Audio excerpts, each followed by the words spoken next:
ce que nous essayons de faire ici, c'est de combler une lacune qui semble évidente, une réflexion à la fois scientifique et militante sur un contenu. Et ce contenu est une synthèse de la plupart des aspirations qui animent ces partis politiques. Et ce que nous disons, c'est que si les partis de gauche ont été capables de s'allier à des libéraux, il n'y a pas de raison que nous, notre grande famille, ne parvenons pas à les allier. Évidemment, on est avec une génération qui aujourd'hui a du mal à distinguer ce qui est de droite et de gauche. C'est le produit de la dépolitisation. Donc il y a des jeunes qui ignorent même qu'ils sont de gauche. Il y a des jeunes qui n'ont pas le discernement de pouvoir reconnaître les différentes formations politiques. À l'époque du MAG, nous avions lancé le mouvement des assises de la gauche, 80 partis avaient signé.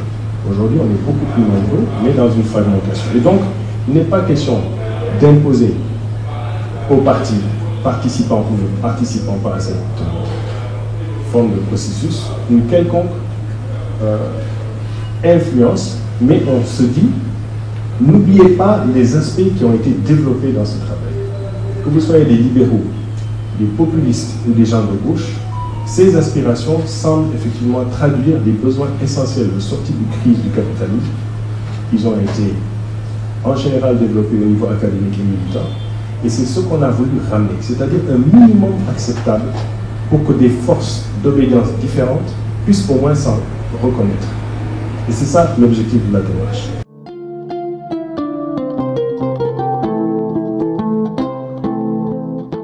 Aujourd'hui, c'est une date historique puisque justement c'est la journée anniversaire de Blondin Diop.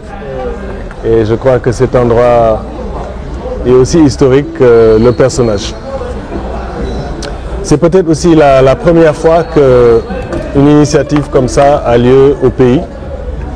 Le projet Scène égale et Sénégalité, qui découle de la trajectoire historique d'un processus qui s'était amorcé dans le mouvement des assises de la gauche, qui a abouti aux rencontres de la gauche historique et dans une certaine mesure des assises nationales, n'a pas permis d'atteindre l'objectif initial d'unir la gauche, et de projet de société cohérent n'a pas été élaboré depuis cette période-là.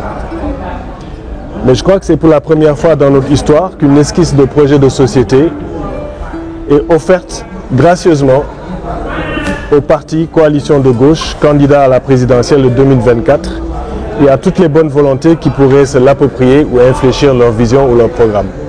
Dans le contexte du Sénégal actuel, construire la gauche alternative exige pragmatiquement que l'on développe pour l'instant des stratégies principalement autour du centre-gauche, avec le maximum de forces politiques et populaires se réclamant du progrès social.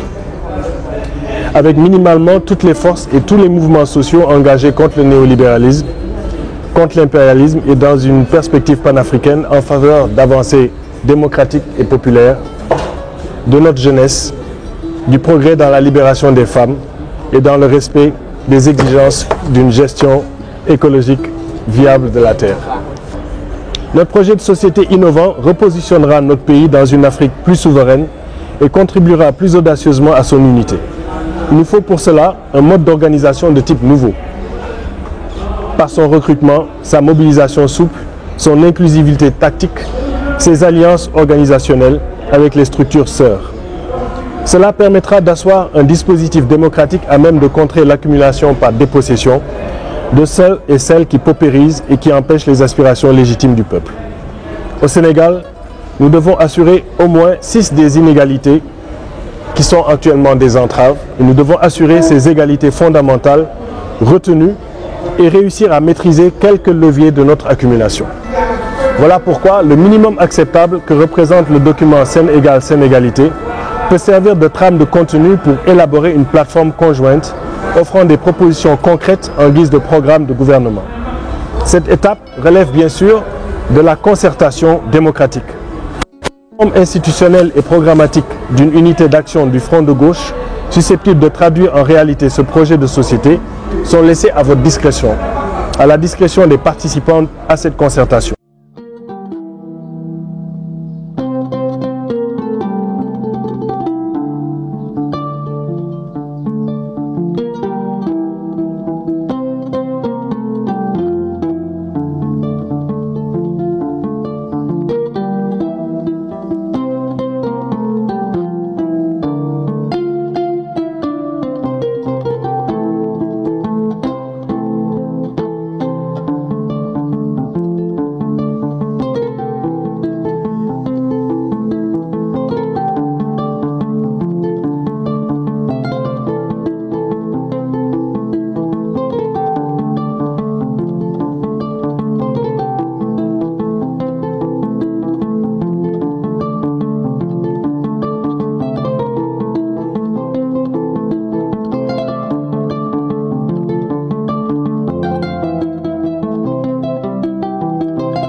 Nous avons choisi le cube parce qu'on a 6 candidats, il y a 6 côtés. C'est symbolique et c'est un endroit où la jeunesse apprend, comme vous le voyez, à partir de cette fresque panafricaine. Et un endroit modeste, mais qui, je l'espère, permettra des échanges fructueux. Alors, un seul des candidats doit se faire représenter, c'est Bouna Ndiaye, dont le voisin a perdu tragiquement hier nuit son fils, et donc il est actuellement aux obsèques, il nous rejoindra en route, et un certain camarade Dia le remplace. Depuis 1 an, comme vous avez pu le suivre, le projet Sen égale Sénégalité, qui découle de la trajectoire historique impulsée par des initiateurs du mouvement des assises de la gauche au Sénégal, a continué. Pour rappel, à l'époque, le mouvement des assises de la gauche avait réussi à faire les rencontres de la gauche historique. Certains ont bifurqué vers les assises nationales et d'autres vers Benno, sans atteindre l'objectif initial d'unir la gauche et proposer un projet de société cohérent. Comme vous le savez aussi, plusieurs partis de gauche essayent périodiquement de se regrouper et lancent des appels à l'union, ce qu'il faut toujours saluer et toujours encourager. Il importe de saisir l'essentiel, c'est-à-dire de s'unir. Et bien sûr, il y a certains paradoxes. On peut voir des forces qui s'allient aux forces libérales par des alliances électorales, parfois déchirantes. Pour beaucoup des jeunes aujourd'hui qui ignorent ce que c'est la gauche au Sénégal, la gauche a joué un rôle historique majeur dans la construction de l'État-nation et l'évolution progressiste des consciences politiques en Afrique. Certaines de ces franges ou élites ont fait des compromis, d'autres des compromissions, d'autres n'ont pas dérogé à leurs principes et ont été marginalisées et se sentent incomprises. La gauche sénégalaise, au fil des ans, a centré ses efforts sur le continent, soit principalement la bataille du regroupement et l'effort d'unification autour de la démocratie représentative et des joutes électorales. Donc il y a eu des coalitions électorales qui sont advenues, qui ont perduré ou pas, et nous avons diversement contribué à faire élire des présidents et n'avons pas pu réellement gouverner à gauche, y compris même dans les 2 décennies d'indépendance où le régime était éphémèrement socialisant. Au fil du temps aussi, beaucoup de nos membres se sont retrouvés au sommet de l'État et dans l'administration, d'autres se sont recyclés au niveau syndical ou dans les organisations de la société civile. On peut donc évidemment spéculer sur l'échec de ces participations à impulser des politiques de gauche, que soutenir effectivement ces politiques. D'autres pourront dire effectivement que c'est grâce à cette présence des forces de gauche qu'on a pu sauvegarder des minces acquis sociaux. Tous les partis de gauche se sont entre-temps ou épuisés ou ont été fragmentés. Et généralement, comme de par le monde, il y a eu un recul face aux forces du marché qui sont effectivement à un stade de centralisation et de concentration du capital très avancé.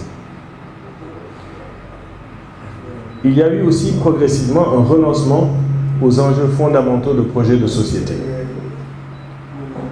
Même lorsqu'ils sont énoncés de façon plus succincte sous la forme de programmes, ils passent inaperçus tellement il y a une dépolitisation, une situation de court terme et un grand brouhaha politique, médiatique et culturel.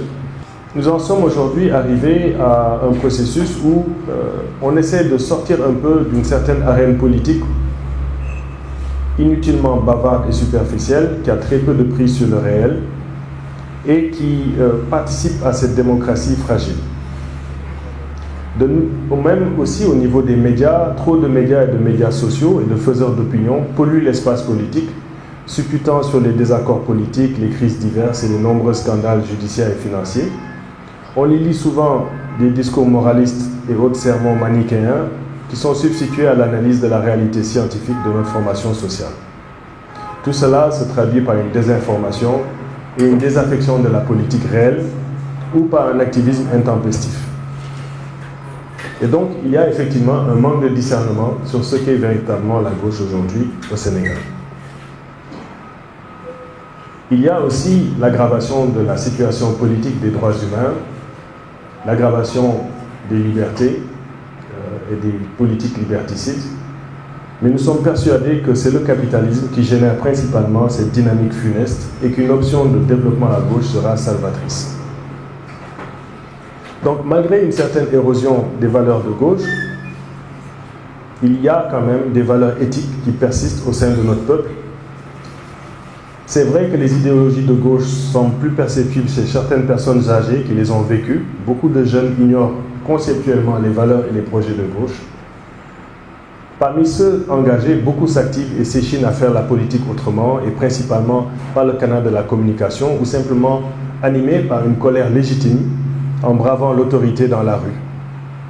Abandonnés par l'absence de projets de société cohérents et palpables, des tenants du pouvoir d'État, des masses importantes de notre peuple vivotent, se débrouillent, impuissantes et dépassées par l'ampleur multiforme des problèmes. Ainsi, la dépossession des paysanneries demeure la forme de la paupérisation la plus grande. Elle fait davantage basculer dans l'économie informelle les forces vives de la nation. Et comme vous le savez, au Sénégal, la société de négoce a pris des proportions énormes, faisant tomber dans le mercantilisme des strates entières de producteurs, des ruraux, des diplômés, des membres du lumpen prolétariat, et ils œuvrent dans le pays et à l'extérieur en réseau diasporique très sophistiqué. En même temps, les différents régimes politiques qui se sont succédés vivent davantage des perfusions de l'aide internationale, du bradage des pans utiles de l'économie, des immobilisations foncières, du bâtiment et de diverses captations élaborées de rentes. Toutes ces réalités sont des terreaux improductifs pour des forces de cause. Et donc, il est compréhensible qu'une partie de notre jeunesse exaspérée et sans horizon déserte le territoire ou gronde et se décline en variante politisée ou non, bien qu'on note un sursaut face à l'adversité politique qui lui est opposée. Peu parmi ces jeunes sont organisés au sein des forces progressistes. On note une effervescence, cependant, la résistance de milliers de jeunes contre le régime en place. Beaucoup de ces jeunes sont très lucides, mais on peut s'interroger aussi sur le discernement des autres, ceux qui n'ont même pas la capacité de reconnaître ce qu'est la gauche de la droite. Et donc ils basculent dans le populisme et le culturalisme. On remarque aussi de l'autre côté un regroupement de certaines forces de gauche en bloc coalisé au niveau du pouvoir comme de l'opposition. Et il y a des efforts sporadiques, incluant les nôtres, pour essayer de faire bouger les lignes à chaque prélude électoral. Ce qui nous préoccupe, nous, c'est comment reconstruire une politique progressiste et citoyenne et surtout, quel type de développement construire. Et donc, Sen égale Sénégalité s'inscrit dans cette dynamique d'organiser les aspirations des classes populaires pour circonscrire et renverser les pouvoirs dominants qui empêchent leur concrétisation. L'exigence, c'est d'assurer la démocratisation de la société, la socialisation de la gestion économique, le renforcement progressif de la convergence dans la diversité. Ça va exiger beaucoup de tolérance, de la conciliation. Ça va aussi exiger un esprit de discernement, de science, de culture, d'altruisme empathique pour esquisser un projet de société progressiste, viable et enviable pour la multitude. La plupart des partis qui se sont associés à la lecture de notre travail veulent, par la pratique, faire renforcer la solidarité avec les opprimés, l'égalité à tous les niveaux, le refus de l'exploitation, de l'oppression, de l'injustice, l'élan pour le progrès social, la laïcité, la liberté et la conscience révolutionnaire. Donc la lutte des forces de gauche de nos micro-États impose, quand je dis micro-États, c'est les États, nos formations sociales, surtout dans la sous-région, elle impose donc l'organisation des revendications des classes populaires pour contenir et si possible renverser les pouvoirs locaux des oligopoles de la triade impérialiste. L'objectif étant ultimement l'État panafricain fédéral, en tout cas au moins l'État régional. C'est donc armé de cette conscience, comme tous les peuples et individus, que nous aspirons à être libres et égaux et à disposer équitablement d'une vie digne et heureuse. Et nous escomptons à notre échelle de formation sociale de contribuer à un renouveau de la pensée et de la praxis panafricaine critique. Voilà pourquoi nous invitons nos camarades du continent à faire jonction pour faire parvenir ce panafricanisme des peuples. Alors certains et certaines d'entre vous ont déjà pris connaissance du document Sen égale Sen égalité qui est posté sur notre site.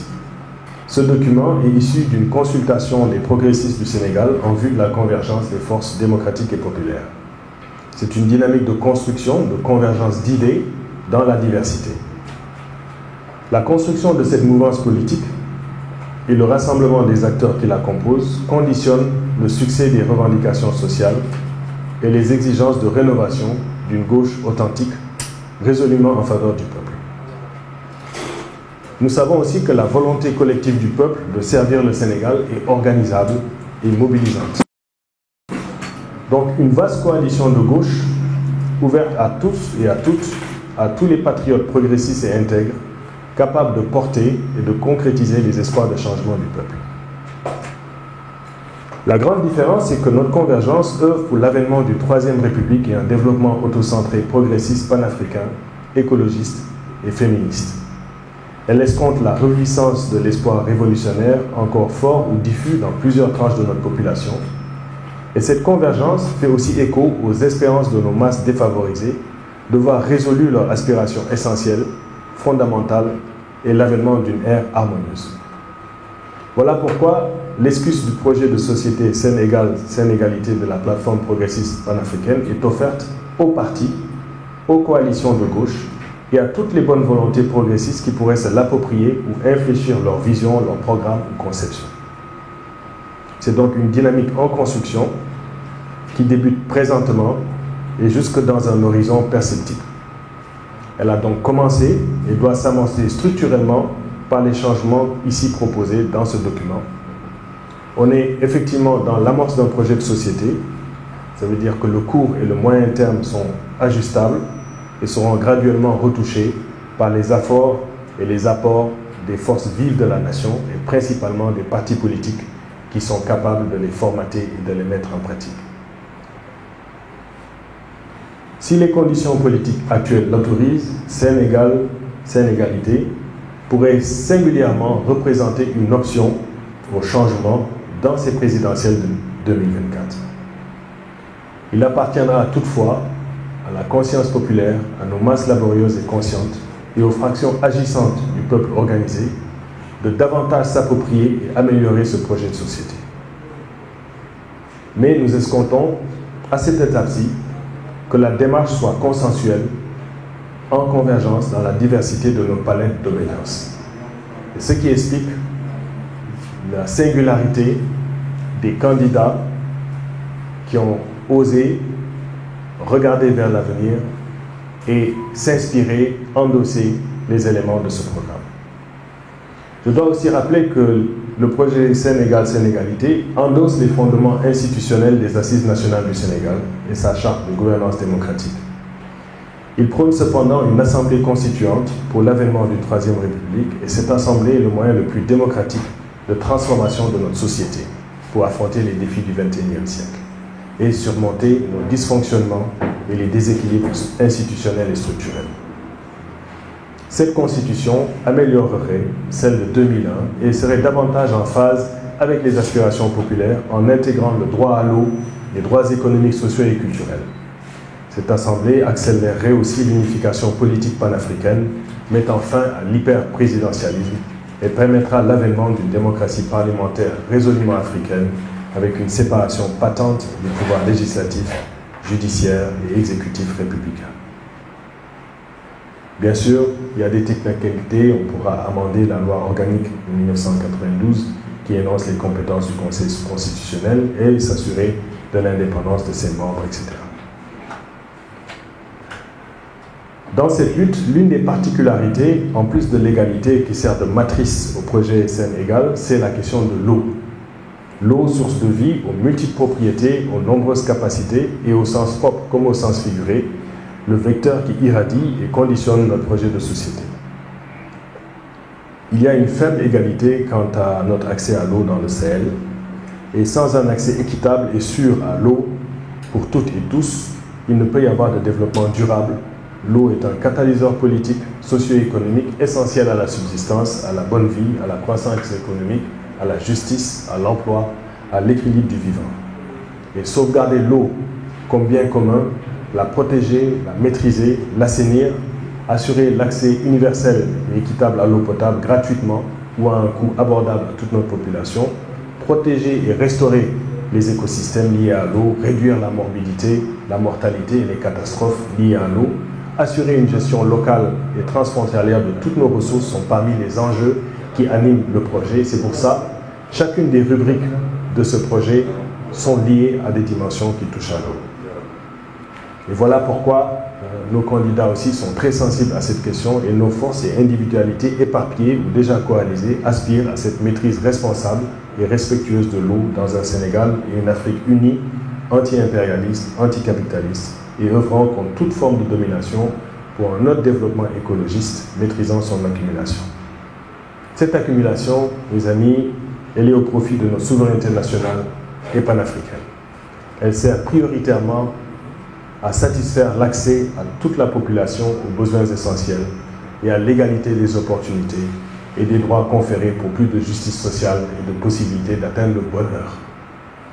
Cette quête du bonheur peut peut-être faire sourire, pourtant, il faut questionner la pertinence du développement lui-même dont il dépend désormais.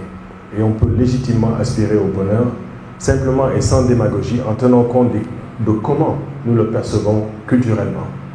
L'État républicain doit assurer les conditions minimales qui permettent le bonheur d'advenir pour les contemporains et les générations à venir, à savoir, entre autres, la sécurité, la paix, la satisfaction des besoins essentiels, un travail digne et décent, du temps libre, une qualité de vie, des droits équitablement répartis, des devoirs partagés, une liberté et un exercice démocratique, une symbiose avec la nature qui est préservée, une culture préservée et une communication épanouie.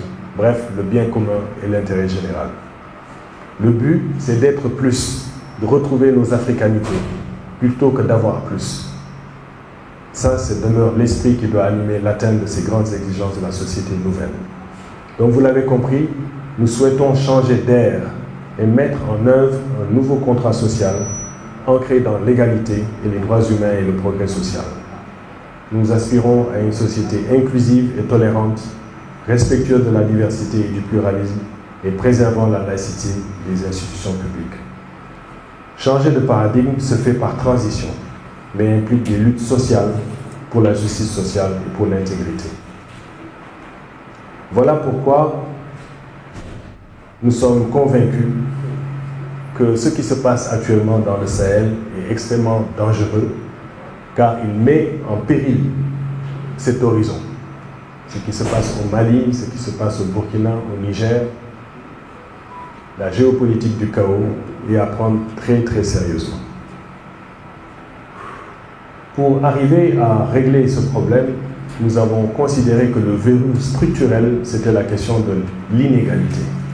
Et il fallait faire des changements structurels pour altérer les mécanismes d'inégalité dans la société. Voilà pourquoi nous prenons de faire advenir une égalité de tous nos citoyens et citoyennes dans un avenir proche. Et cette égalité sociale des chances et des opportunités, voire même des conditions, doit être assurée par l'action résolue, par l'équité de l'État, assistée par un volontarisme citoyen patriotique et républicain. Accélérer la marche vers l'égalité et l'équité dans tous les domaines suppose de changer les relations de pouvoir en les infléchissant prioritairement pour redresser la condition des défavorisés, des subalternes et des opprimés.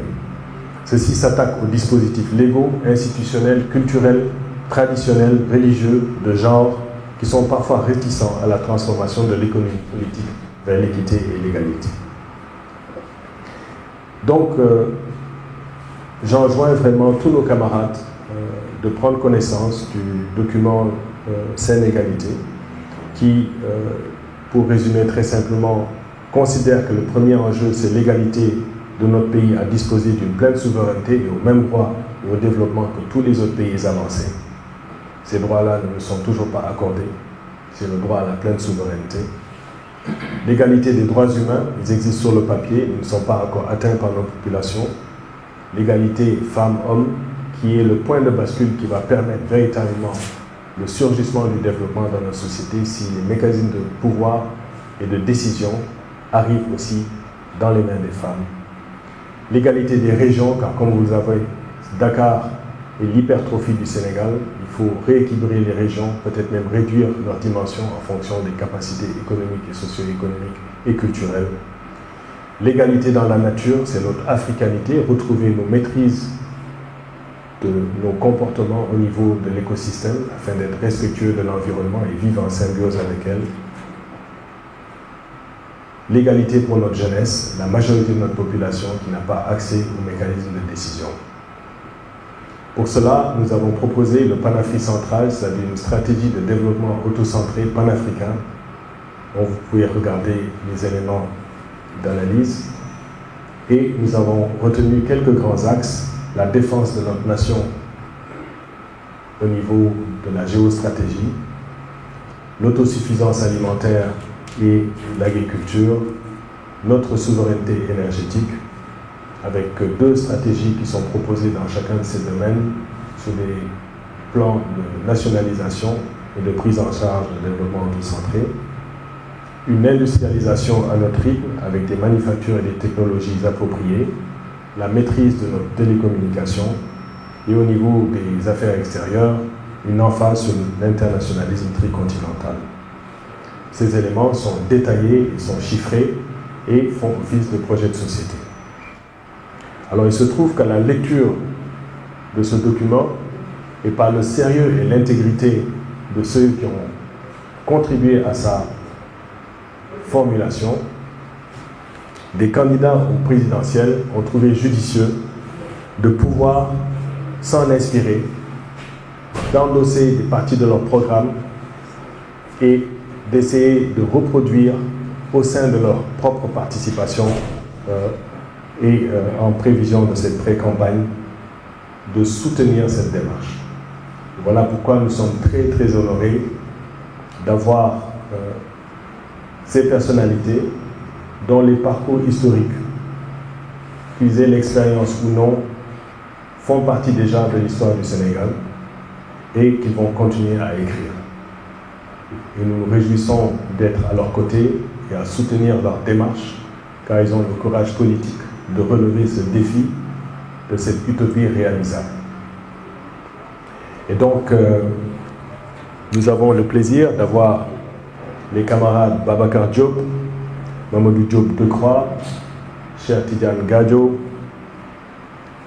Bouna Albouri Ndiaye, El Hadj Ndiaye Jojo et El Hadj Ibrahima Sall, qui ont eu le courage politique, à partir de leur propre trajectoire, de considérer qu'il était possible que leur programme s'articule sur des enjeux élaborés au sein de leur programme. Dans cette aventure qui nous lie, nous avons signé un protocole interne de fonctionnement qui permet à ces leaders de pouvoir voir comment on peut élaborer et harmoniser nos programmes, comment on pourrait, dans l'hypothèse d'un effort vers une course au leadership, harmoniser les efforts, et autrement, si on n'arrive pas à retenir une seule de nos candidatures, comment on pourra continuer cette odyssée jusqu'à la victoire et continuer ensemble. Le projet de la plateforme progressiste panafricaine est ouvert à toutes les forces de gauche du Sénégal. Et actuellement, d'autres, nous le savons, ont déjà consulté, on voit l'influence de notre projet dans leur programme, et d'autres désirent se joindre à nous. Donc il n'est pas exclu, selon l'assentiment des camarades, que nous incluons dans cette démarche d'autres candidats qui seraient intéressés à faire ce travail qui consiste d'abord à résoudre la contradiction principale de faire tomber le régime comprador au Sénégal et ensuite de régler le problème de la construction d'un État qui serait l'avant-garde d'un projet panafricain et dans lequel les pères fondateurs de notre État ont consacré une grande partie de notre vie. Et je voudrais, à l'entame de mon propos, remercier notre camarade Salman Fall pour cette belle et grande initiative, pour tous ces efforts consentis pour rassembler la famille progressiste et pour construire une voie de gauche, pour reconstruire une voie de gauche ici au Sénégal, et cette nouvelle gauche reconstruite au Sénégal doit faire tache d'huile pour inspirer les peuples africains. La prochaine présidentielle doit aller au-delà simplement de l'élection d'un président de la République.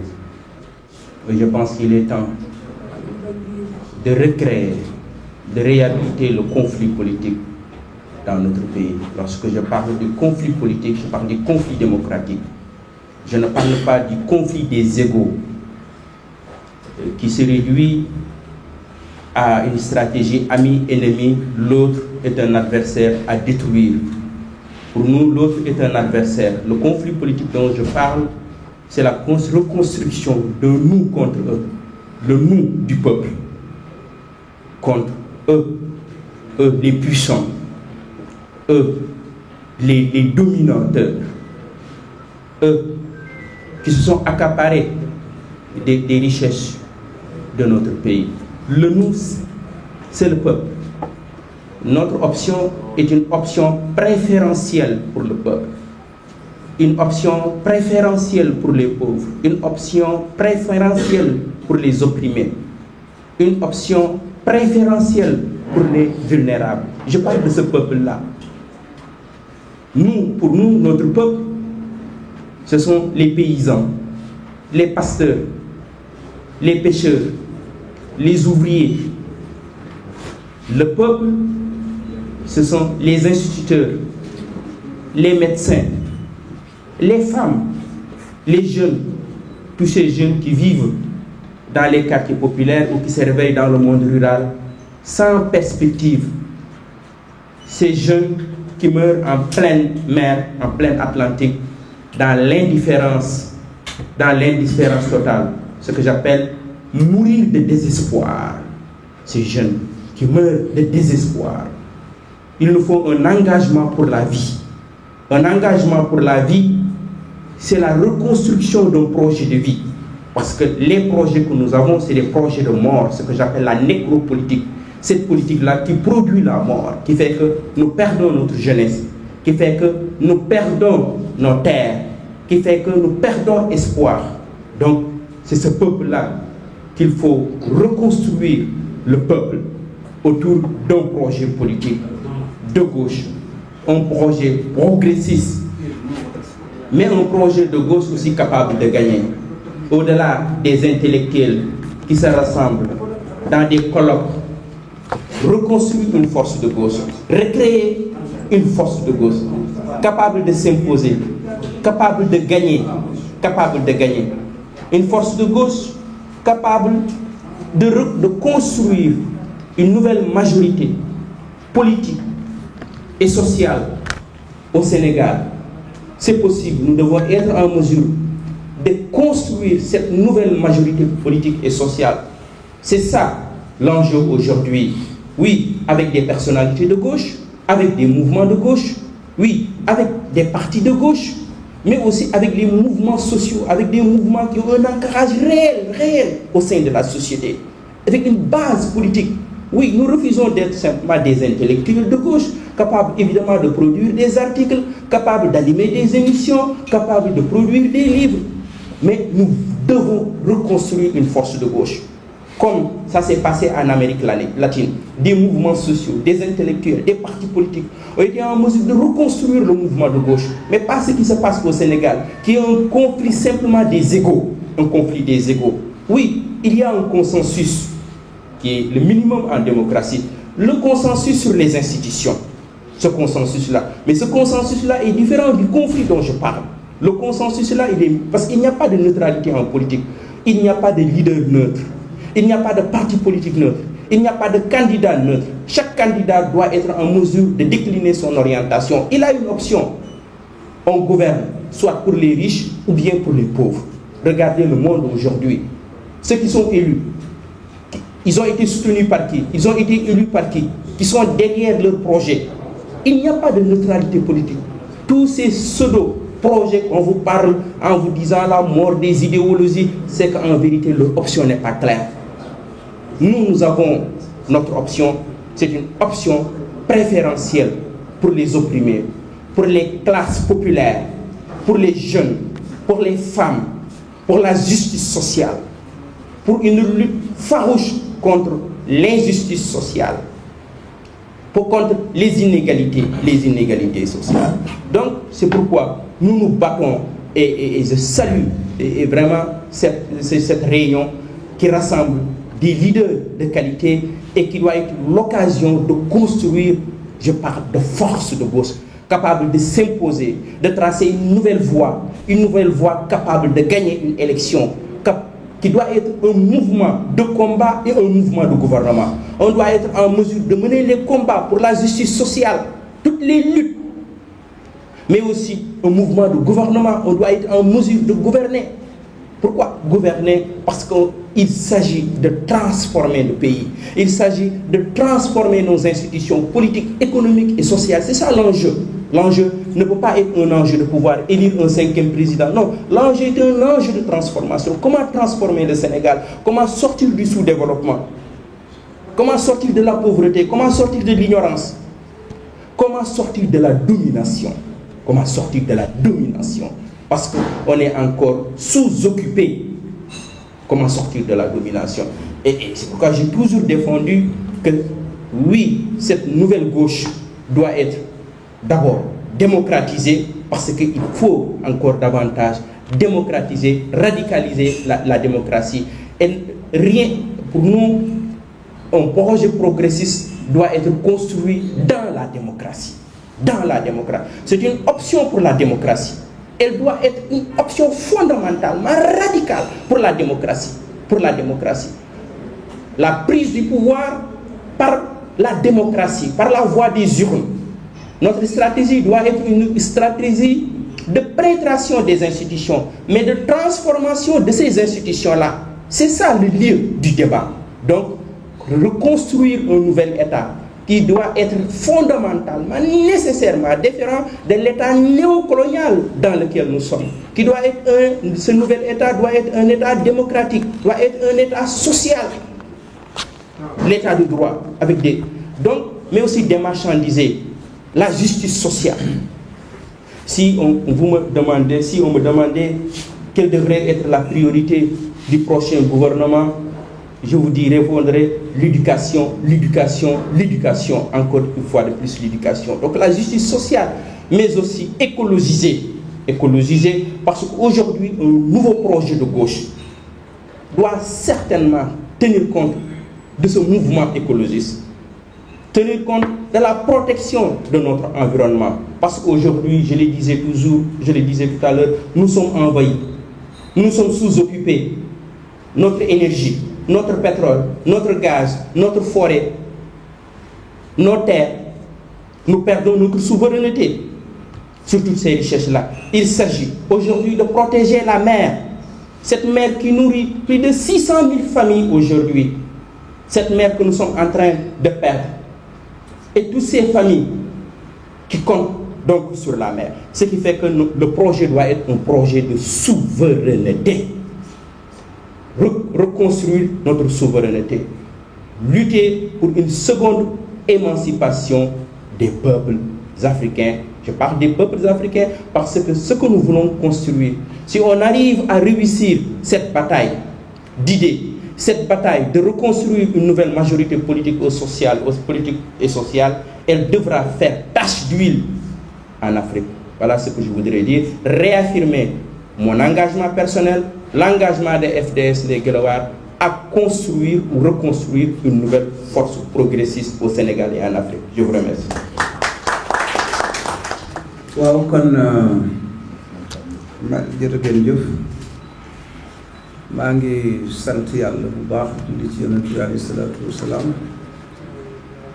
di gërëm di sant Aziz Salmon ak équipe bi nga xam ne ñoo ànd ak moom boobu ba tey di liggéey ba suñu ndaje mi tey mun a am dinaa ko plateforme progressiste panafricaniste te ay leader politique ay parti yu ñëpp xam am nu ñu gisee àddina bi nu ñu gisee Afrique ak nu ñu gisee réew mi daje fi tey pour mën a wan Sénégal ne taxawal nañu lu ñuy wax benn pôle politique maanaam benn cummikaay bu doon làmb loolu laay wax bokk cummikaay ñi fi nekk xam nañ leen Babacar Thiam mu ngi fi teewal Alboury Ndiaye Bouna Alboury Rassemblement national démocratique kooku de mu ngi sukkandiku ci xalaatu Cheikh Anta Diop ñun ñi ñëpp mën nañu wax ne ay taalibeem lañu ci wàllu xam-xam moo liggéey ci Afrique ak ci àddina bi ci civilisation universelle liggéey bu kenn dootul fàtte ba ilaa yawmi diin wax ci nit ku ñuul nu mu demee ci humanité maanaam ci doomu aadama loolu lu am solo la xam naa ne dinañ ci dikkaat ci yeneen i jamono ci waxtaan El Hadj Ibrahima Sall aussi xam nañ ko fi nekk na fi ministre nekk gëstukat bu am ku am xam-xam koo xam ne même boo àndut ak moom ci wàllu politique di nga d'accord ne am na xam-xam mu ngi fi toog El Hadj Ndiaye joojo mii dënd ak man moom mën naa wax ne président Mamadou Dia la fi toogal socialisme autogestionnaire ingénieur des télécoms kon moom it xam na lu tax mu toog fi Babacar duma ko présenté wax na léegi vraiment lu mu gisee mbir yi ak ay idée forte yoo xam ne génn na ko fi Cheikh Tidiane Gadio ngi nii toog kon daal mën naa wax ne Cheikh Tidiane Gadio bon moom day ñaare boo ko tuddee rek sa xel ci panafricanisme lay dem liggéey na ci lu am solo kon ñi daje fii mën naa wax ne am nañu discours bu sénégalais yi war a mën a dégg ci élection bi di ñëw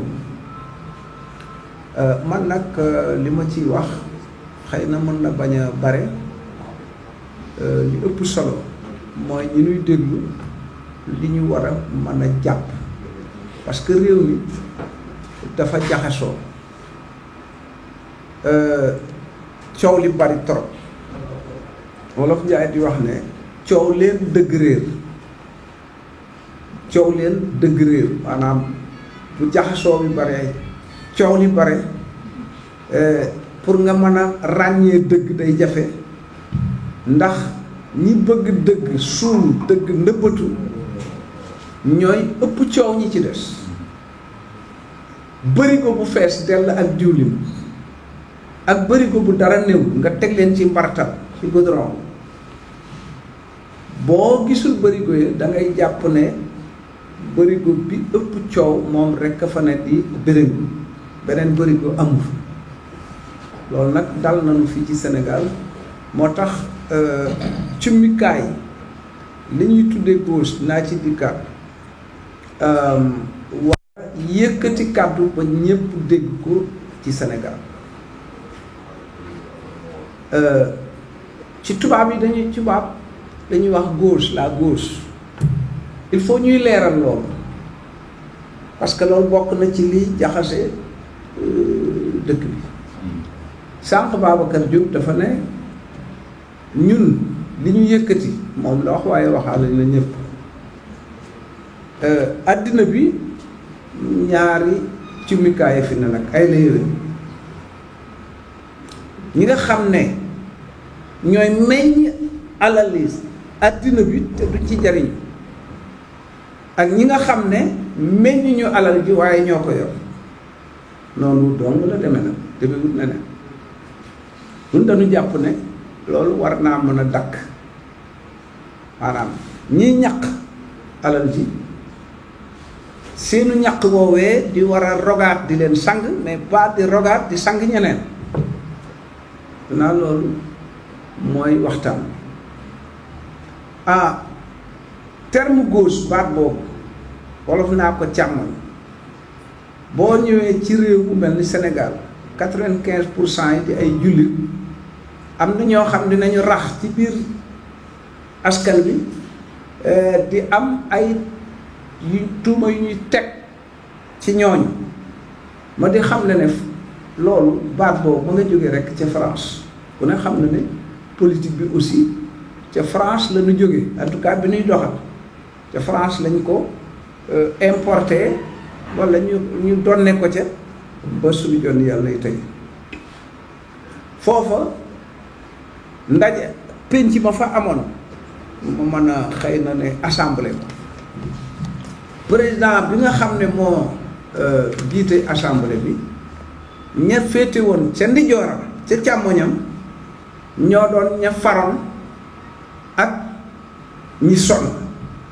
baykat yi nappkat yi sàmmkat yi artisan yi ouvrier yi principalement ñoom ñoo féete woon ca càmmoñam bu toogee ñu ne waaw kooku c'est la gauche ñu féete droite mooy ñi nga xam ne ñoo doon défendre borom alal yi exploiteurs yi ñi nga xam ne ñu ngi dund ca ñee dañuy dund ci ñàkk ñee la ñuy dund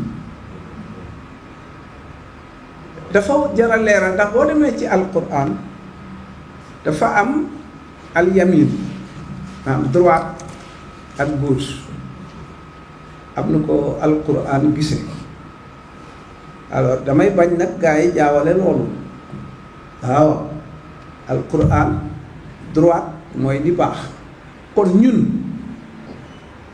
damay faral di wax ne mën nañu ne gauche ci France ci français mais ñu ne ñawka ci wolof ñawka mooy avant-garde liy dagg buumi njaam liy dagg buumi gàcce liy dagg xiif ak mar liy dagg waaw defe naa ne nun foofu la ñuy waxe loolu moo nu yëkkati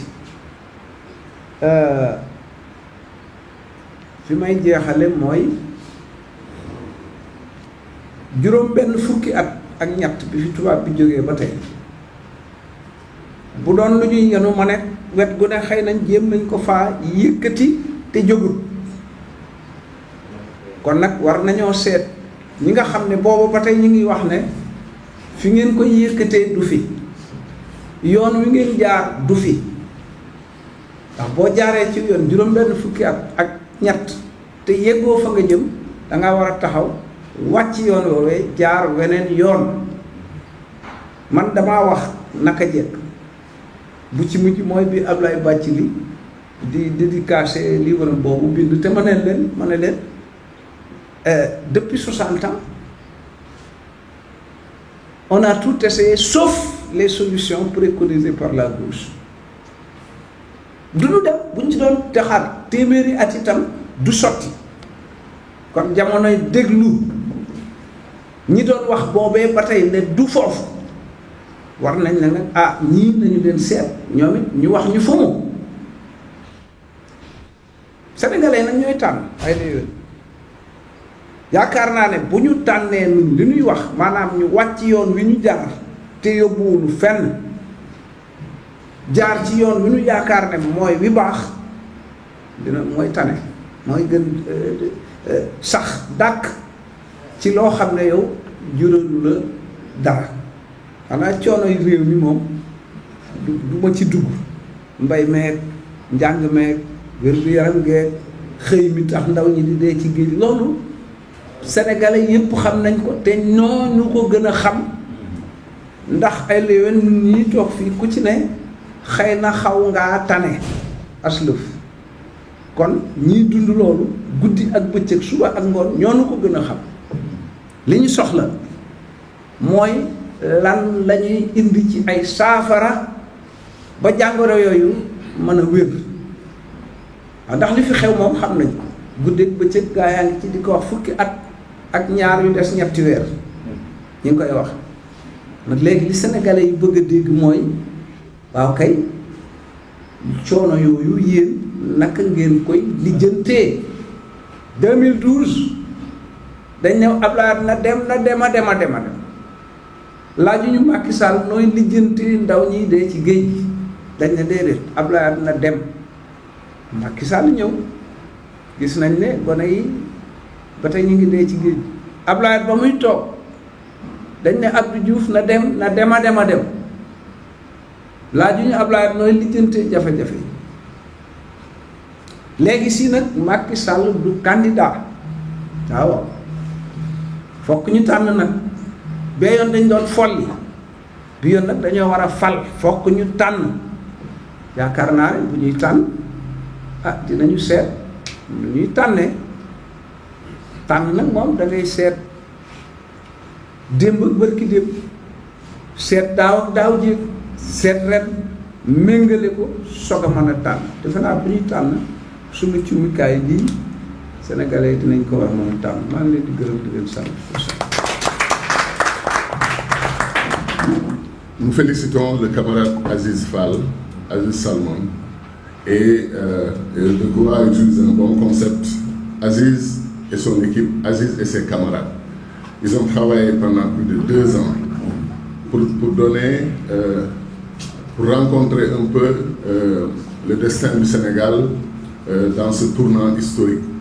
Et ce qui est intéressant, c'est que leur altruisme est absolument extraordinaire. Ils ont abattu tout ce travail pour faire des propositions à d'autres camarades, à eux, d'autres forces politiques.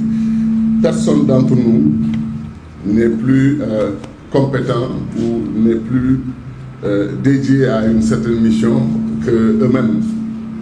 Donc ils pouvaient absolument préparer leur plateforme et dire qu'en fait, ils l'ont préparé pour proposer quelque chose à notre pays. C'est remarquable parce qu'eux l'ont fait, nous on ne l'a pas fait, chacun d'entre nous, dans un moment absolument incroyable de l'histoire du Sénégal avec 260 et quelques candidats, dans un moment où il y a une sorte de cacophonie politique, idéologique, où tout est très très compliqué, et avec un régime qui en fin de parcours décide de faire ce que font en général tous les régimes africains, c'est de décider qui doit les remplacer. Et nous sommes devant ce dilemme. C'est-à-dire la dévolution monarchique du pouvoir est devenue une pratique entre guillemets des républiques en Afrique. Si ce n'est pas le coup d'État militaire, si ce n'est pas le coup d'État constitutionnel avec les 3e, 4e mandats, c'est la décision d'un parti et de ses alliés d'imposer au peuple sénégalais celui qui doit, au lendemain du 25 février, diriger notre pays. Ce qui est intéressant maintenant, c'est que c'est un couteau à double tranchant.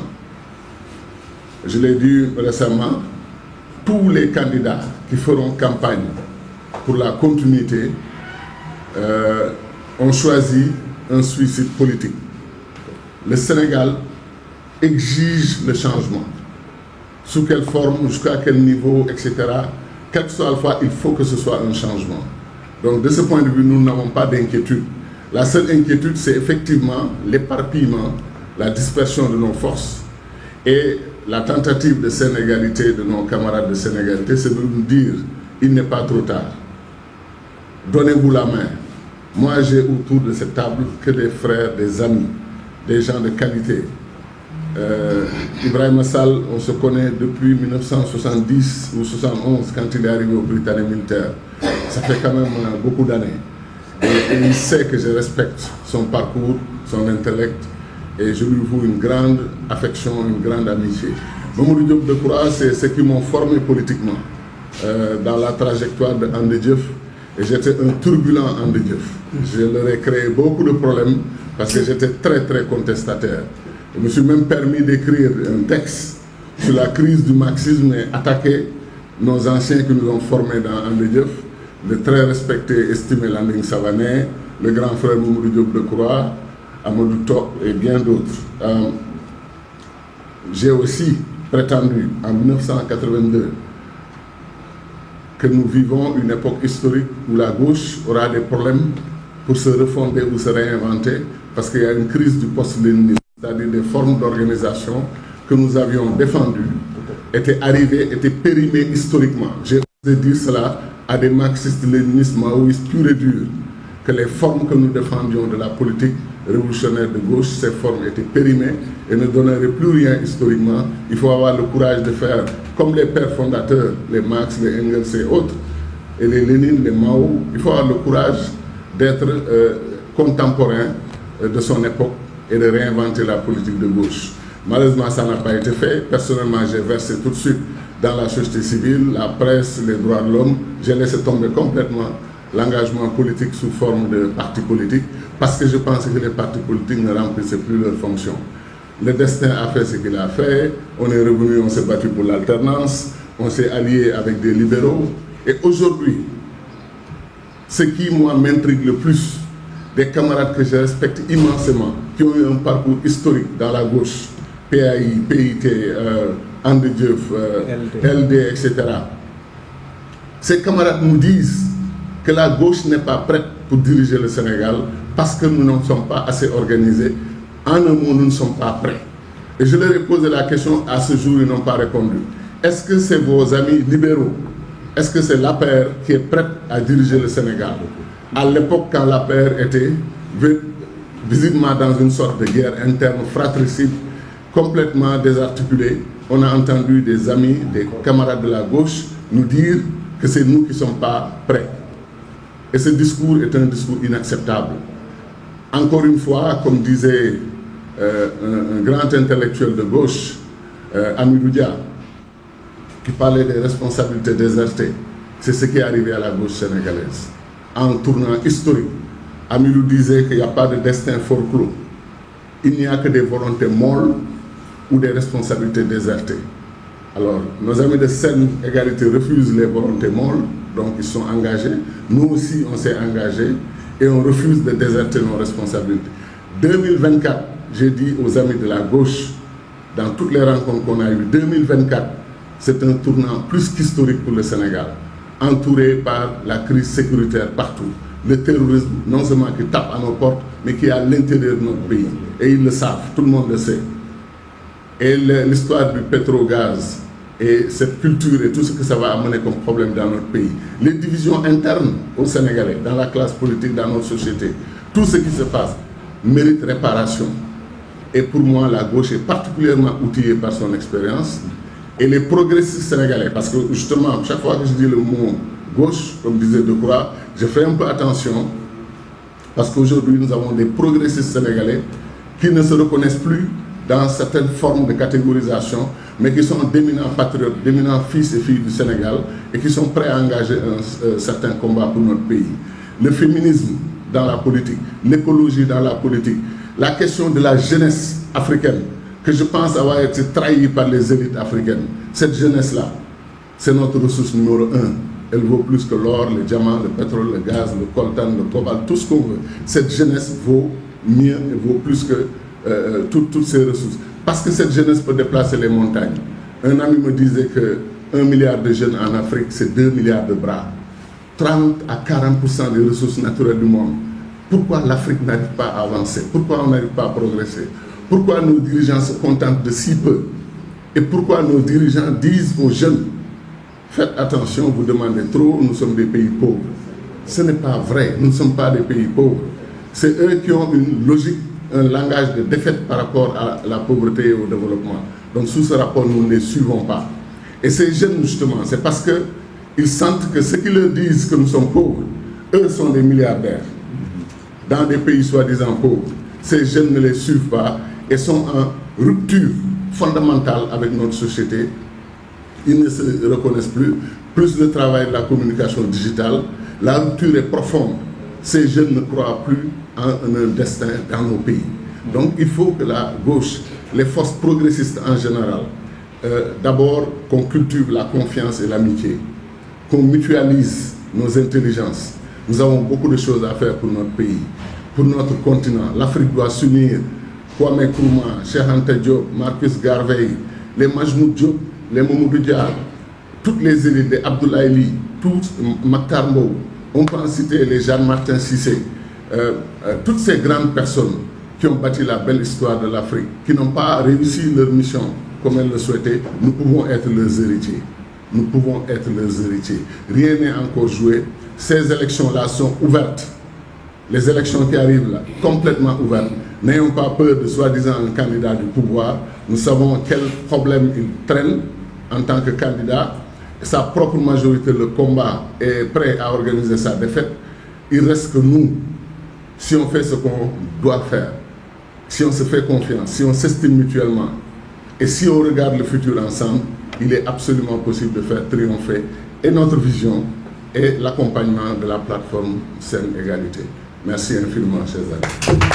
mbokk yi ñoo ngi ginnaaw bu ñu tàggoo suñu borom ñoo ngi nuyu sénégalais yi ñi nga xam ne ñoo ñuy seetaan di beral nuyoo waa Sénégalité di ci jiital ki nga xam ne mooy jiite mbir mi muy Aziz Salmon Fall ak ñi nga xam ne ñëpp ànd na ak ñoom Ousseynou Ndiaye dama bañ a lim ngir bañ a fàtte waa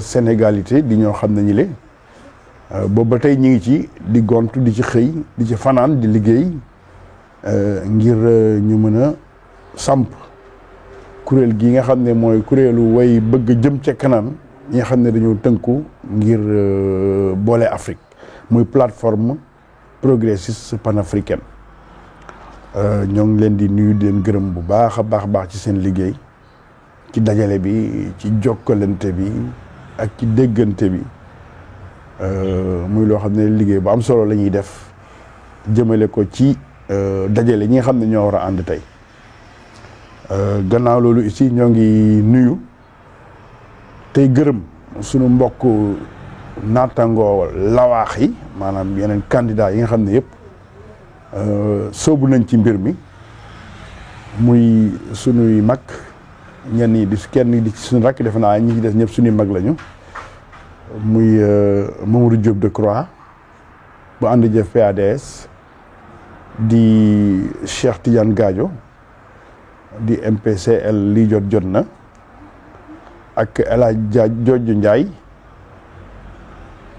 ak El Hadj Ibrahima Sall demee la République ak Babacar Diop moom xam naa moo ñu féete ndaw Babacar Diop mi nga xam ne moom moo yor les Guelwaar nekk maire Thiès ñi andi ñoo xam ne ñi le ku ñi meen seen xar kanam xam nañ ne ñoom taxawaay yu rafet la ci Sénégal démb ak tey kon ñun mbégte la ñu déggante ak ñoom bokk ak ñoom soobu ci liggéey bi bokk ak ñoom ci yéeney ànd jëm ca kanam di wax rek ne li nga xam ne moom la waa plateforme panafricaniste progressiste def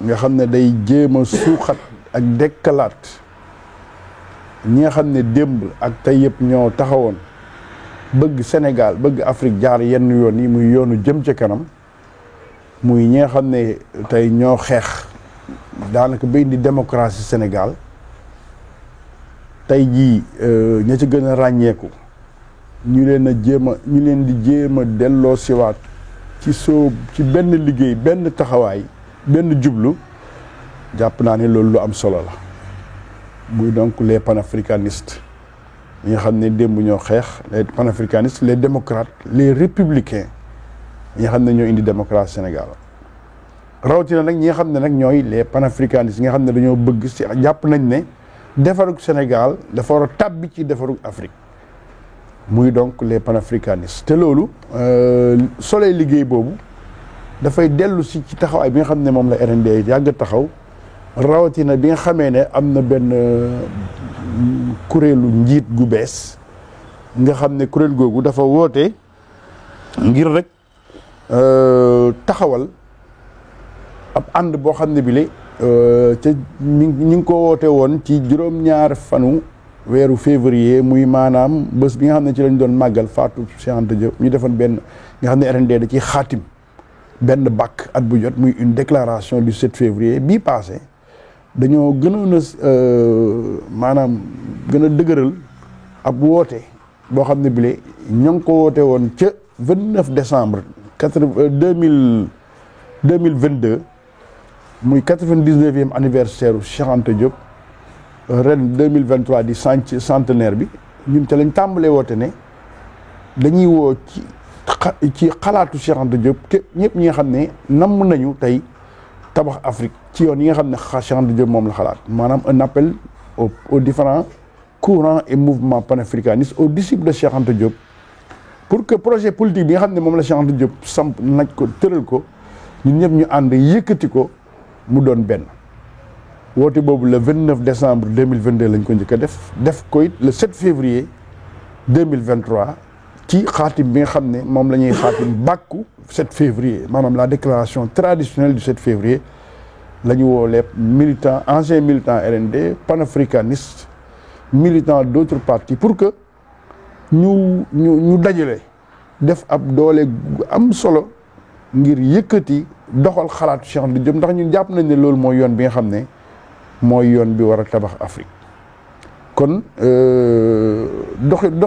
doxalin bu mel ni nga xam ne moom la waa seen égalité def dafay dëppoo taxawaay boobu nga xam ne moom la RND taxaw leneen li ci topp mooy maanaam sumb gi nga xam ne moom lañ sumb am ko muy yéene ak pas-pas boo xam ne bi moom lañ bëgg a tabaxee Sénégal dafa jaadu te rafet lool ñun ñi nga xam ne ñoo bokk ay mëbët ñu ku nekk daal di indi teg say xalaat ñu tënk xalaat yoo xam ne lay moom lañ nar a tabaxee Afrique et projet bii nga xam ne projet politique bi nga xam ne moom la seen égalité def muy programme daanaka nga xam ne ci ponk yu bëri dafa lëkkaloog programme RND ñun jàpp nañ ne loolu lu am solo la loolu lu rafet la ba tax na dañ ko mënees na ko gën a yaatal mënees na ko gën a xóot waaw li ci des nag mooy ànd gi nga xam ne moom la ñu am yéene ànd li RND di ñaan rek parce que am nañu expérience ay ànd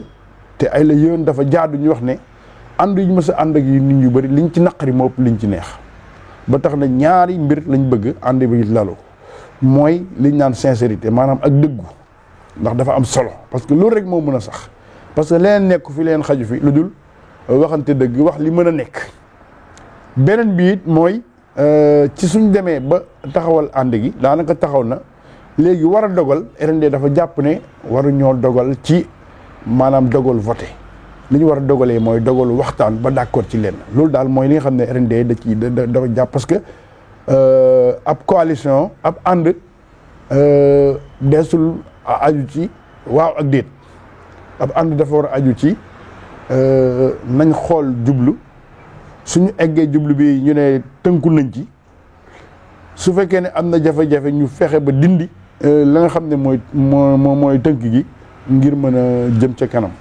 maanaam di dox ndànk-ndànk ci kaw ba nangu am yéene it gannaaw élection yi ñu jëm lu mel nii gën a sampu gën a yaatu suñ ko mënee fii ak élection yi mu gën a yaatu gën a dëgër xayrul su dul loolu it gannaaw suñu weesoo ndax élection benn moment la ca kanam yaatu na Sénégal yamu fi Afrique yamu fi te liggéey bi la ci ëpp solo mi ngi suñu kanam loolu mooy li nga xam ne mooy taxawaayu RND moom laa sañ a wax ci bépp ànd boo xam ne bi lee fas nañ ko yéene ànd ndax liñ bëgg moom mooy nu mu gën a yaatoo rek gën a baax ci ñi nga xam ne ñi le bëgg nañ Sénégal doxee neneen rawatina nag panafricanistes yi d'abord remercier les initiateurs de cette plateforme en particulier les frères et camarades de Sen Égalité particulièrement Aziz Salmon Fall et son équipe les Ousseynou Ndiaye et les autres pour avoir pris cette initiative pour se donner nuit et jour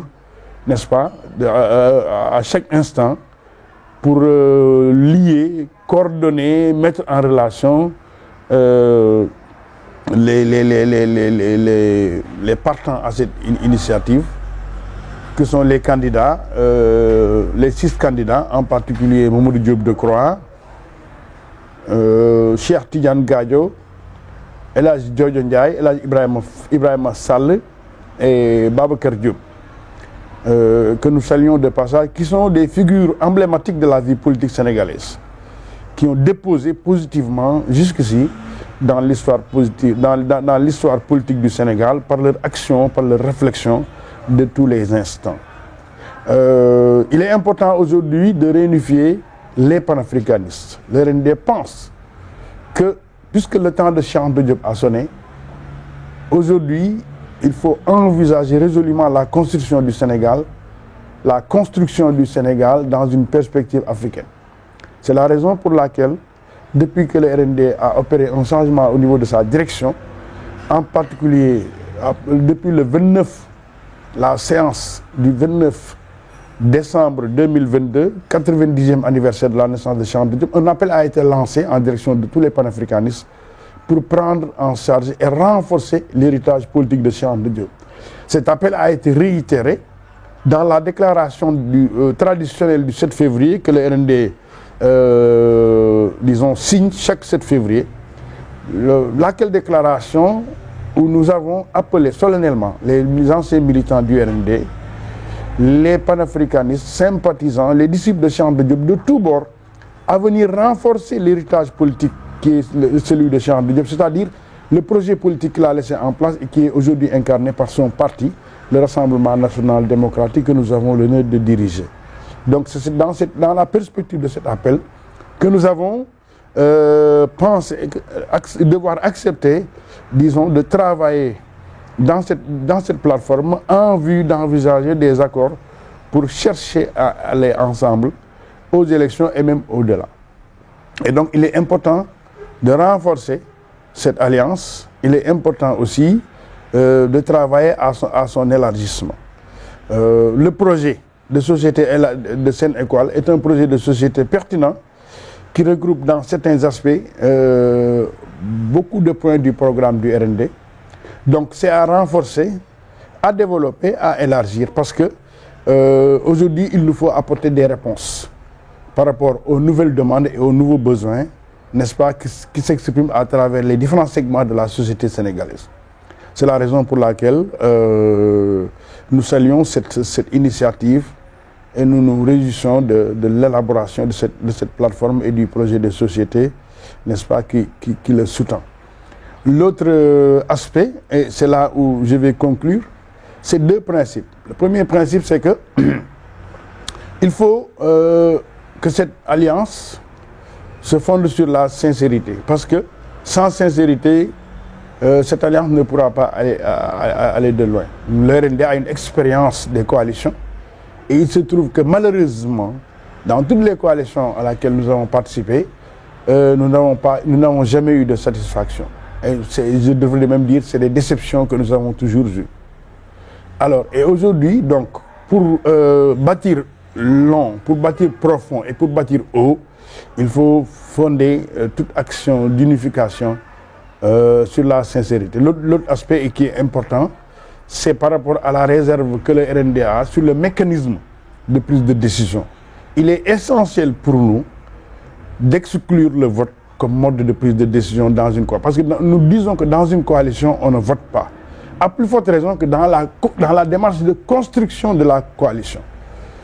Il faut, dans les ressources et les ressorts de la sagesse africaine, de notre sénégalité profonde, trouver des mécanismes, en particulier le consensus, la discussion pour aboutir, n'est-ce pas, à des prises de décision consensuelles acceptées par tout le monde. Mais globalement, le RND salue cette initiative et montre sa disponibilité à progresser, à travailler étape par étape à la conclusion, n'est-ce pas, de solutions qui aillent même au-delà des élections, parce que le travail, il est devant nous.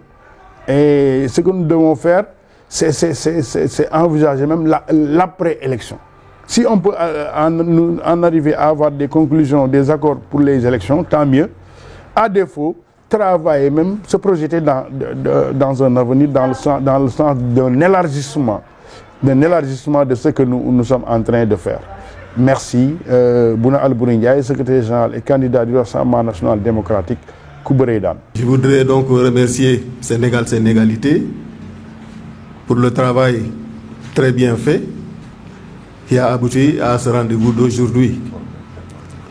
Je voudrais également remercier les camarades candidats qui sont déjà passés pour tout ce qu'ils ont dit et que nous partageons fondamentalement. Je suis le coordonnateur général d'un parti politique dénommé Taru Sénégal, Taru Afrique, Mouvement pour le socialisme autogestionnaire. Et c'est ce parti qui m'a investi comme candidat et qui m'avait également demandé de m'investir pour que tous les candidats de la gauche déclarée, que nous appelons la gauche alternative, se retrouvent et discutent pour mutualiser les ressources afin de compter dans ces élections qui vont venir et également celles à venir après les présidentielles. Oui, c'est vrai, je connais les uns et les autres, mais je connais davantage Mamadou Diop Decroix. Parce qu'ils étaient dans un mouvement élèves-étudiants à l'époque, c'était la fin des années 60. Ils faisaient le tour du Sénégal et nous qui étions à Diourbel, on se rendait donc à la Bourse du Travail pour les écouter. Et c'est eux qui ont forgé donc nos premiers pas. Donc, Decroix, quand je vois son slogan qui dit « Racine rêve », je comprends beaucoup de choses. Merci. Absolument. Merci Decroix. Voilà, donc, nous donc, on est dans ce parti que je viens de nommer. Et quand on a donc pensé devoir aller aux élections, ce n'est pas à ce moment-ci, ce n'est pas après, ce n'est pas avec la CDS, ce n'est pas avec les assises de la gauche plurielle. Mais c'était bien avant. Parce qu'on a toujours été frustrés d'avoir accompagné des libéraux et on le faisait consciemment, en sachant qu'on allait être déçus. Donc nous avons dit qu'il fallait aller aux élections pour deux choses fondamentalement. La première, c'est la refondation de la République démocratique. Et la seconde, c'est la résilience de la gauche dans ce pays et en Afrique. Et pour cela, nous avons dit donc que cette refondation devait reposer essentiellement sur 4 piliers. Le premier pilier, c'est la suppression du système néocolonial, capitaliste, impérialiste. Pour donc l'instauration d'un système socialiste autogestionnaire. Le deuxième pilier, c'est le régime présidentiel. Nous avons dit que ce régime-là, il fallait également le supprimer pour l'instauration d'un régime parlementaire autogestionnaire. Le régime, c'est le bras armé du système. C'est ce régime qui vote ses lois, c'est ce régime qui attribue, c'est ce régime qui refuse, ainsi de suite, c'est ce régime qui a tous les pouvoirs. Et dans notre constitution, le régime présidentiel fait de notre président un monarque. Pour dire que on ne peut pas, le peuple est exclu de tout dans le cadre de ce régime-là. Donc il faut changer ce régime fondamentalement. Et relativement aux conclusions des assises nationales, qui n'ont pas été assez précises sur ce régime parlementaire-là, nous sommes très très précis sur le régime parlementaire. Nous pensons que sans embâche ni fioriture, nous devons dire que nous sommes pour le régime parlementaire et nous ajoutons autogestionnaire parce que c'est notre particularité, c'est notre spécificité. Comment peut-on confier à un individu, le président, un individu, on lui confie tout le pouvoir et tout l'avoir du pays alors qu'il n'en a pas tout le savoir. Et on veut quoi? On veut aboutir à quoi? On veut que cette personne-là nous libère Non, ce n'est pas possible. Il ne sait même pas ce qui se passe en dehors de chez lui. Donc ce n'est pas possible. Il faut donc que la communauté se réorganise pour se prendre en charge. Et dans cette réorganisation de la communauté, nous nous mettons en avant, comme tous les camarades viennent de le dire, le peuple. Le peuple est pour nous cette écrasante majorité de l'humanité, victime de l'aliénation, de la domination et de l'exploitation. Par cette infime minorité de l'humanité, sans foi ni loi. Cette richissime infime minorité de l'humanité, sans foi ni loi. Et c'est ça le grand débat, c'est ça le grand problème. Parce qu'ils ont beaucoup de moyens, ils ont l'argent que l'on dit être le nerf de la guerre, mais nous ajoutons que l'argent sale est le nerf de la guerre contre le peuple. Mais que la solidarité, l'entraide que nous initions ici, est le nerf de la guerre pour le peuple. Et c'est pourquoi, camarades, moi je vous donne la main. Nous devons aller dans ce chemin-là. Donc ça, c'était le deuxième pilier. C'est le régime présidentiel qu'il faut abolir. Mais en plus, nous disons qu'il faut une chambre nouvelle. Cette chambre s'appelle l'Observatoire des institutions. Cet observatoire des institutions sera composé des éléments des sociétés civiles propres, des syndicalistes propres, des agents de la presse propres, des hauts gradés des forces de défense et de sécurité propres. Et pour nous, quand on dit propre, c'est au minimum, c'est un casier judiciaire vierge. Après une enquête de moralité.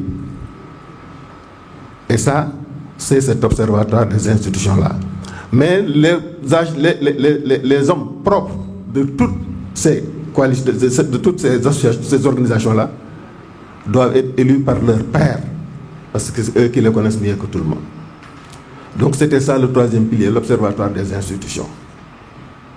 Et cette institution, nous disons qu'elle a également, effectivement, la possibilité de saisir les corps de contrôle de l'État et de les envoyer partout où besoin en est. Ils ont également la capacité de saisine des juridictions. Cela va nous empocher les coups de coude du président qui met sous son coude donc tous les dossiers dont il ne veut pas l'éclaircissement. Ça, c'est donc notre troisième pilier. Le quatrième, c'est l'option panafricaniste.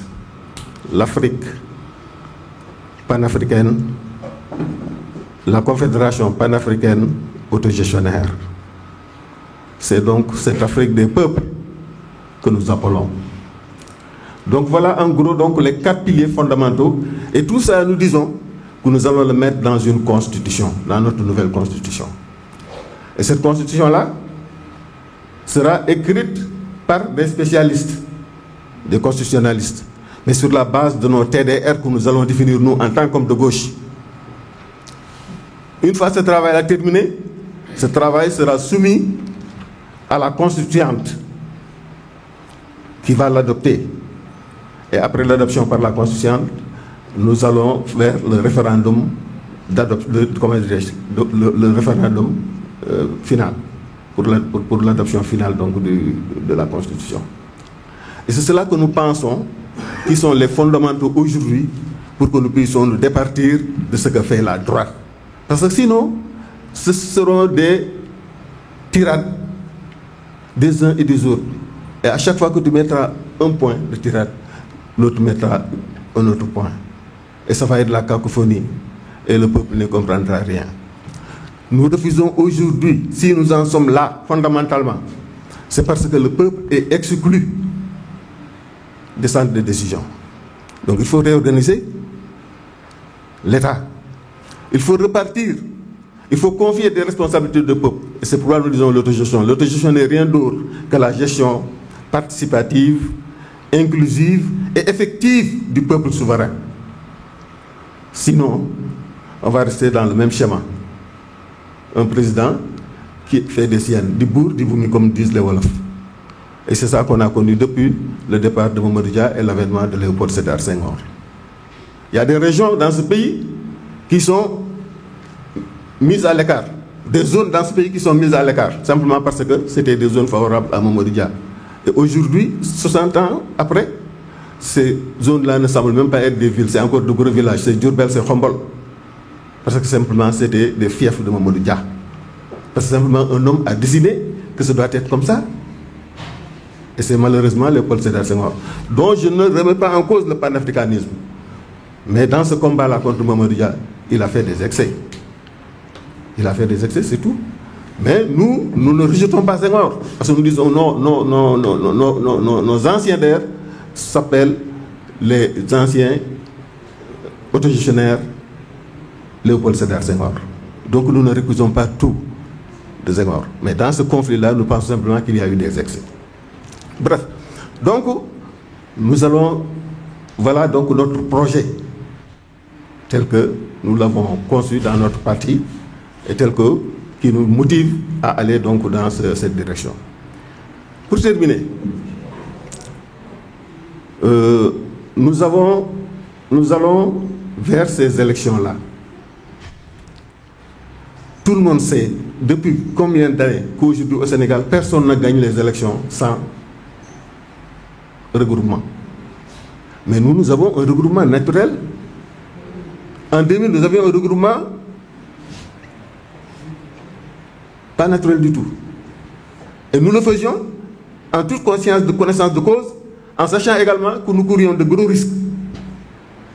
Parce que nous n'étions pas sûrs d'aller dans le sens du pouvoir du peuple.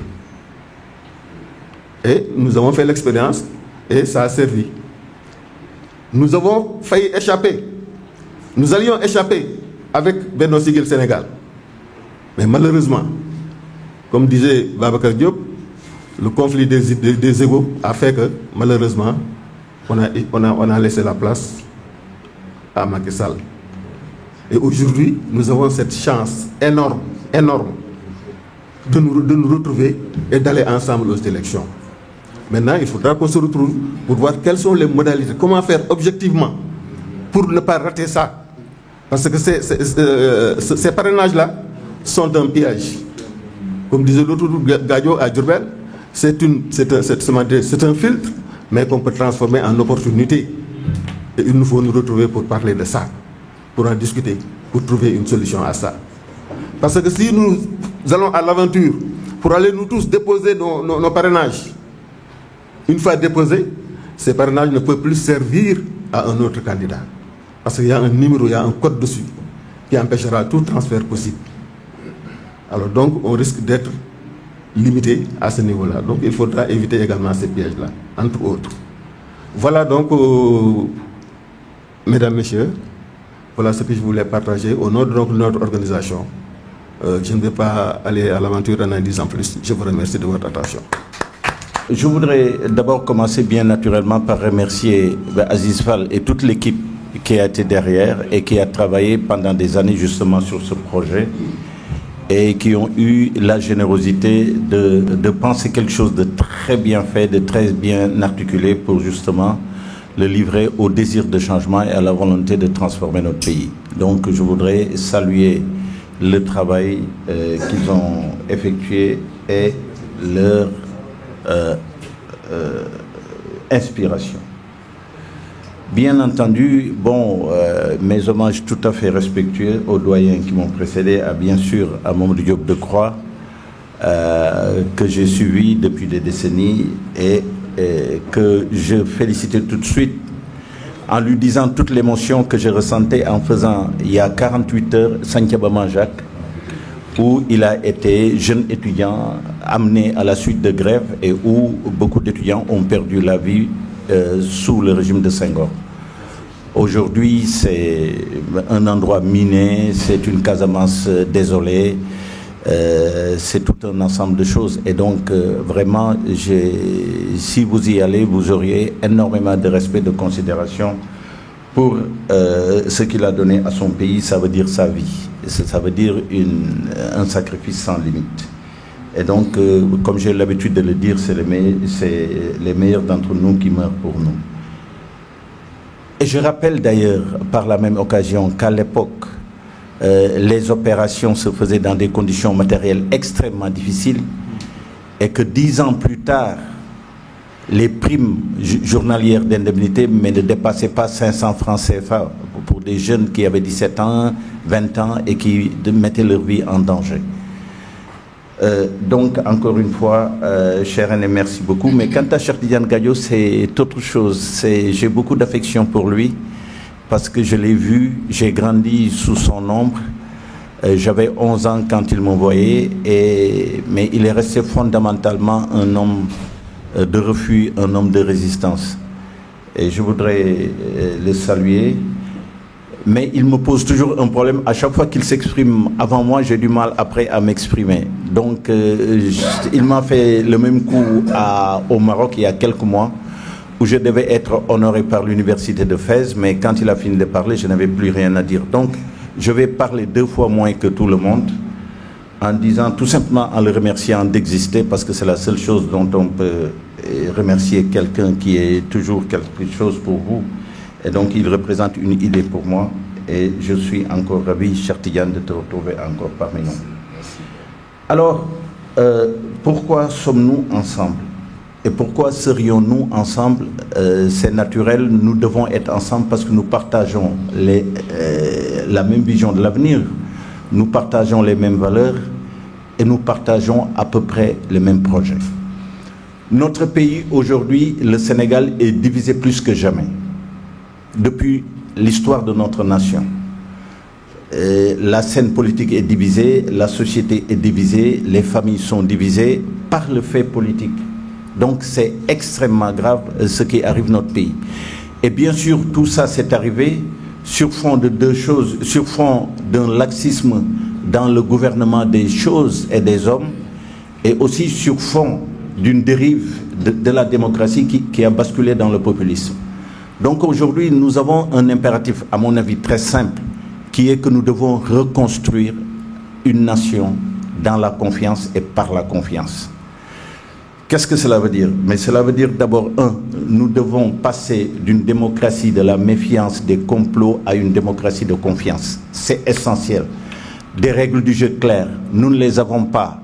Et le système de parrainage auquel nous assistons est tout simplement une façon de déstructurer et de saboter la démocratie et ses règles de fonctionnement. Donc je pense qu'il est essentiel que nous ayons une démocratie de confiance. La deuxième chose, refondation, dont nous avons besoin, c'est que nous avons besoin d'une économie de confiance. Il nous faut passer d'une économie de collusion, de corruption, à une économie de confiance avec des règles très claires, avec des asymétries d'information les moins importantes possibles, avec la fin des collisions, des prises illégales d'intérêt. Et cette économie de confiance-là, nous ne l'avons pas. Et c'est l'un des grands obstacles à notre développement économique et social. Et enfin, nous devons passer à une société de confiance. Et la société de confiance pose la question du mal sénégalais et de nos comportements. Et ça, c'est une question que nous devons adresser. Et le doyen Decroix disait quelque chose de très important. Il définissait à peu près le progressisme comme li dagali. Et donc, effectivement, si c'est un projet de vie, comme le dit Babacar Diop, un projet de vie est un projet de résistance contre les forces de la mort, en fait. Parce que la vie n'est rien d'autre que l'ensemble des formes de résistance et des modalités de résistance à la mort. Et donc, à partir de ce moment-là, nous avons l'impératif d'identifier les problèmes qu'il faut résoudre.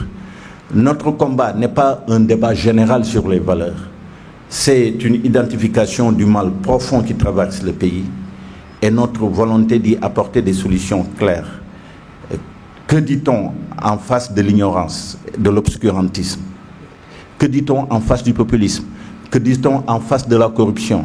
Mais que dit-on en face du pouvoir de l'argent qui a tout transformé dans notre société et qui aujourd'hui régit la politique et l'aliène même à la limite? Et donc tout cela me paraît extrêmement important. Et c'est pourquoi moi je pense qu'il y a 3 choses qui sont importantes à notre niveau. D'abord, premier point, c'est nous prononcer sur le progressisme. Parce que même le panafricanisme n'est pas autotélique, comme diraient les philosophes. le panafricanisme a besoin d'être défini et orienté. Est-ce que c'est un panafricanisme de droite, de gauche ou un panafricanisme fasciste? Tout cela peut relever du panafricanisme. Donc pour moi, les trois mots qui sont le plus importants dans le PPP, dans notre plateforme, c'est de définir le progressisme et ce que l'on entend par progrès. Et pour moi, à partir de ce moment-là, la première interrogation, c'est sur un projet de civilisation. Qu'est-ce qu'on a envie de bâtir demain? Quel type d'homme? Quel type de Sénégalais? Quel respect de soi-même? Quel respect des autres? Et quel respect du monde? Et quel respect de l'humanité? Donc pour moi, ça, nous avons de gros débats dessus. Et nous avons des débats sur l'importation des LGBT, nous avons un débat sur la nature, nous avons un débat sur les manipulations génétiques, nous avons un débat sur le transhumanisme. Donc nous avons des débats de civilisation sur lesquels le progressisme doit se prononcer pour dire, nous, au Sénégal, notre posture sur telle et telle question, voilà les limites, voilà ce qu'on ne peut pas transgresser. La deuxième chose qui me paraît importante, à côté des rapports homme-nature, à côté de la démocratie et des problèmes de technologie sur le projet de civilisation, il y a le projet de société. Et c'est sur le projet de société que Sen Égalité se prononce, à mon avis, de façon claire sur l'égalité homme-femme. Et pour moi, pour d'autres questions qui sont essentielles, la question de la discipline est centrale, ou de l'indiscipline publique, si vous voulez parler autrement. La question de l'argent est capitale. Nous devons avoir des institutions assez fortes pour endiguer la pression de l'argent sur la société, sur les individus et sur nous-mêmes. Et enfin, bien naturellement, nous devons avoir un projet de famille. Quel type de famille? Puisque aujourd'hui, moi, ce que je constate sur l'insécurité, sur le désordre public, c'est les familles qui se sont cassées, et quand les familles se cassent, l'école se casse et tout le reste se casse. Et enfin, le projet de souveraineté, il faut être maître de ses décisions et possesseur de ses richesses, mais comme disait l'homme du discours de la méthode de 537. Donc voilà l'idée. L'idée, c'est que nous devons être souverains. Être souverain pour le Sénégal, c'est être maître de ses décisions, et c'est être possesseur de toutes ses richesses et de toutes ses ressources. Et sur ce plan-là, nous avons des réformes importantes. Sans venir sur le projet de société qui est prématuré avec mes chers camarades, on y reviendra. Nous aurons le temps de développer nos rencontres, nos discussions pour un peu converger vers un idéal commun. Je pense que moi, je pense qu'il y a deux questions qui sont importantes. C'est la question d'un quatrième pouvoir constitutionnel que j'ai écrit dans mon livre qui s'intitule « Un autre Sénégal est possible ». Il nous faut un quatrième pouvoir constitutionnel qui n'a jamais existé dans aucune démocratie et qui est un haut conseil de contrôle citoyen avec un pôle d'organisation de vigilance citoyenne sur la promesse de ceux qui gouvernent, sur leurs engagements, il faut, sur les transparences, il faut un pôle de contrôle, commission et évaluation. Et enfin, il faut un pôle de dialogue politique parce qu'on n'attend pas une crise pour créer un dialogue politique. Donc pour moi, il me paraît important que nous passions d'une démocratie à la Montesquieu, comme on en trouve tout le temps, avec un pouvoir législatif, exécutif, à un pouvoir, à 4 pouvoirs. Il faut que le pouvoir citoyen émerge et qu'on cesse d'avoir une démocratie de vote tous les 5 ans et avoir une démocratie de participation effective, permanente des citoyens, tout le temps, en tout moment. Et enfin, il me paraît important, en tant que planificateur, et je pense que le représentant du parti de Dia en conviendrait avec moi, il nous faut une régionalisation intégrale du Sénégal. Moi, j'ai lancé une initiative qui s'appelle IRIS, Initiative pour la régionalisation intégrale du Sénégal, parce que tout simplement, nous ne pouvons pas capter dans une posture jacobienne toutes les ressources du Sénégal et alimenter les régions à compte-gouttes. Il faudrait développer de véritables pouvoirs régionaux. Ça veut dire qu'il faut couper l'acte 3 de la décentralisation qui a tué la région, faire renaître la région avec de nouvelles institutions et à partir de ces institutions-là, avoir des exécutifs locaux qui peuvent discuter avec l'État central. Et l'État central pourra dire dans ce cas-là, moi j'ai besoin d'un contrat de plan avec la région de Thiès parce que je veux le retour des services publics et que le budget soit orienté dans ce sens. Mais il faut régionaliser les cours de compte, régionaliser le renforcement des exécutifs régionaux et il faut bâtir quelque chose comme ça pour que ça respire. Sinon, 60 ans encore, on ira à Gayobé chez Gayo et on ne trouvera rien. On trouvera 2 cases et des efforts louables qu'il met de temps en temps. Nous avons peur de débrider les régions.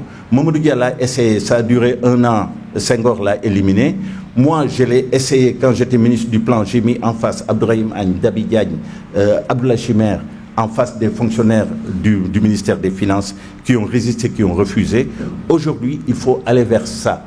Il faut que les régions existent et c'est la seule façon de faire non seulement de l'animation, mais c'est la seule façon que les choix publics sont discutés au niveau des régions, exécutés et contrôlés.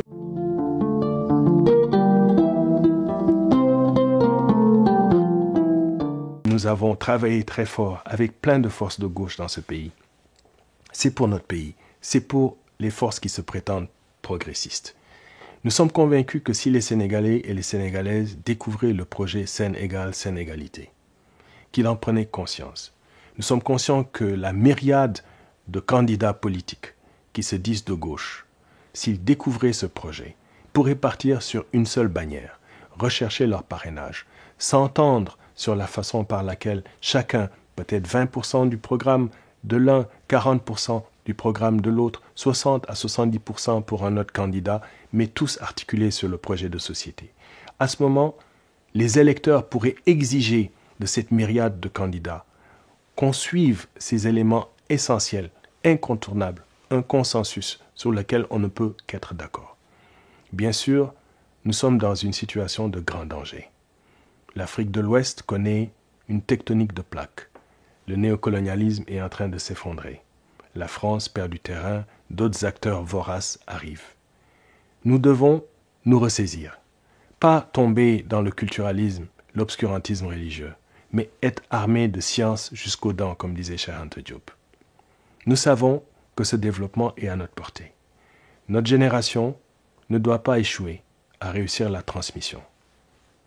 Nous savons aussi que, depuis notre adolescence, nous sommes restés sur le même sillage et que d'autres panafricains, panafricaines dans notre pays sont conscients qu'ils peuvent encore contribuer à cet effort. Ce qu'il faut, c'est ce réflexe d'accepter que le problème de l'égalité dans tous ces domaines soit reconnu et défendu. Surveillez à l'échelle du territoire les affiches de Seine égalité. Vous verrez, c'est une main qui propulse une pirogue vers un avenir radieux. Cette main, elle est symbolisée par les 6 égalités que nous avons retenues. Elles sont essentielles. Si nous y arrivons, au Mali, au Burkina, en Guinée, on pourra aussi imiter ce projet. Nos camarades sont conscients de cet effort. Nous savons que cela est possible et nous savons que nous pourrons compter sur votre patriotisme révolutionnaire.